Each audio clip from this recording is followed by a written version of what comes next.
It's nice to meet you too. I love that you're coming fan. Christmas time. Oh, thank you. I am. Thank you. Yeah.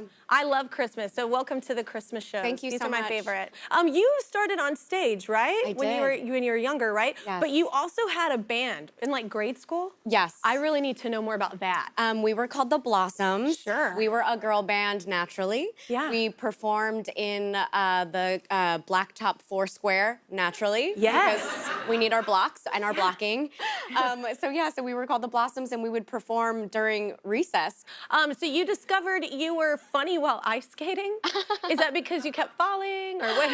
A little That's bit. what I do when I ice skate. Well, a little bit. I mean, I think, you know, I was always the comedic bit, and I figure skated because I grew up in Southern California, and Michelle Kwan, Oh, it's huge. obviously, was huge, and her family had a restaurant really close to where I grew up, so I was like, well, I'm Michelle Kwan, obviously. So I joined figure skating, and I like entered my first competition. I never had done a competition of any sort before, so I was like, I want to try. And I was in a group, and we did a number called Chickens on Vacation, and I was the comedic chicken because I think I wasn't really good at figure skating. So I was the one who was kind of like everybody's like, "Pada," and I was like, oh. You were probably the favorite then. That's the one everyone was watching. People love the underdog, you know? Yeah. But it was fun, yeah. Have you always had like the comedic timing thing since you were young? I don't know where it came from. I guess there's silly people in my family, but yeah, I think I was born a little bit of a clown. I pratfell out of my mother's womb. Yeah. So wait, speaking of your mom, was she supportive? Because you crossed country to move for acting, right? To go from California to New York. Yeah. How was that? I think my mom at a very early age sort of saw that I was going to just really do my thing. Mine too. Nothing could stop me, you know? Yeah.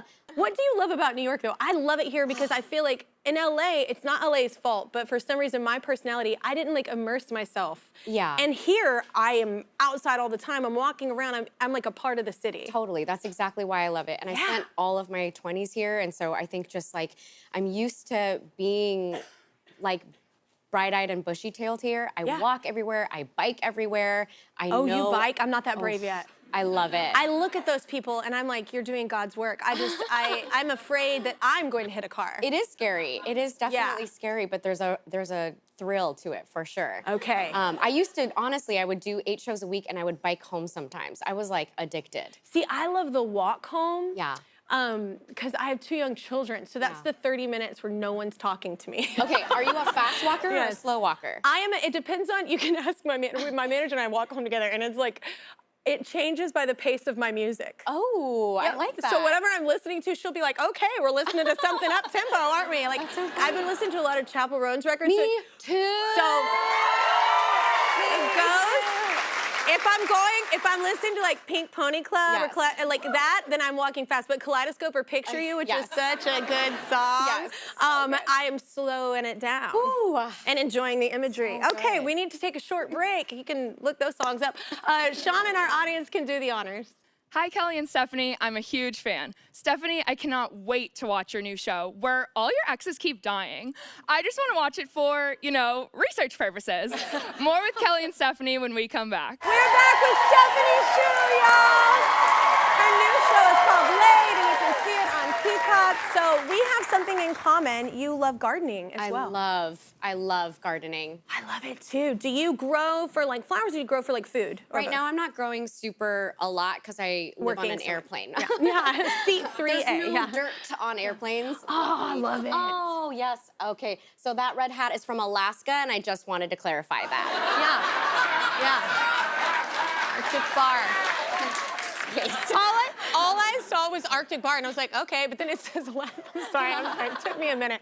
No, but you love flowers, obviously. Yes, poppies, California poppies. Okay, I have to ask you this, because Everything, Everywhere, All at Once had such a big impact on pop culture. It was just so huge. Like, what was that like behind the scenes, like shooting it? It was pretty special, and it was special because at the time that we made it, we could have never imagined that it would become what it became. Yeah. And so there was something very wholesome and playful and like the purest form of play and art making. Yeah. And the Daniels, our directors, would do warm-ups every morning. morning and would give awards out to different people in the crew every morning who maybe aren't typically recognized. So it really felt like an ensemble, you know. Positive. Yeah, it was amazing. I imagine you have to kind of do that. It was a crazy movie. It was crazy. Yeah, I loved it. I was watching it and I was like, you kept watching because I was like, I have no freaking clue what's gonna happen next.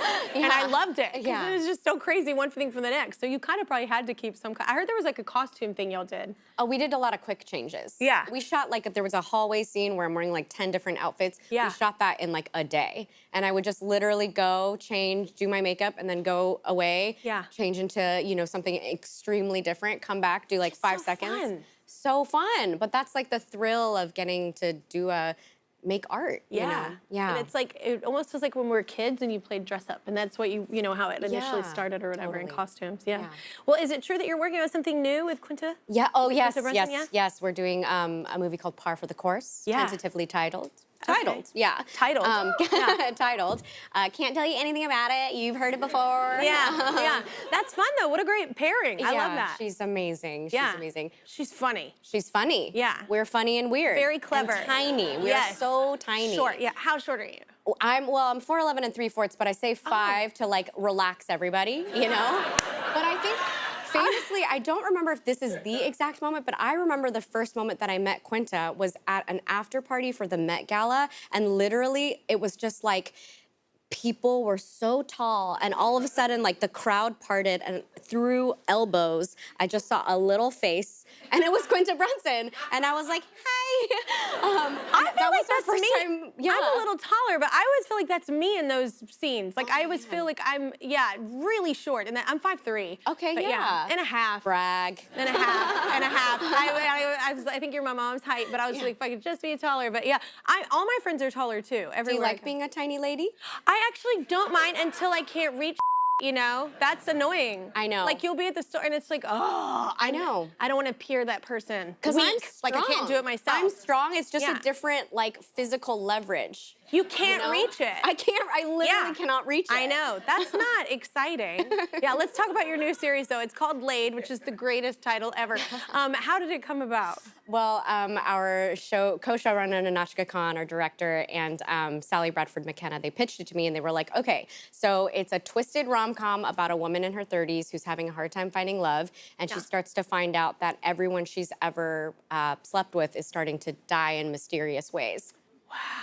And I was like, okay. Is that not the greatest tease I mean, ever? that pitch is amazing. And so it was kind of a no-brainer. Like, what happens next? I have no idea what this is going to be, but we just have to take a swing. I know Phineas is in it. Phineas is in it. That is so cool. Yeah, very cool. I thought that was very cool to find out. Yeah. I have a question for you. So would you continue to date someone, if your exes were dying in real life, would you continue dating? Would you lead with that on a date? Would you, you know what I'm saying? Would you continue dating and just find people you don't like and go, we should go on a date? Interesting. Yeah. Just be miserable, but miserable with someone. Yeah. That sounds interesting. Yeah, well, I think I would warn everybody, which she does, this character Ruby does. Yeah. I think I would have to warn everybody to never date again. Yeah. Well, it seems, wow. it seems the path I'm on.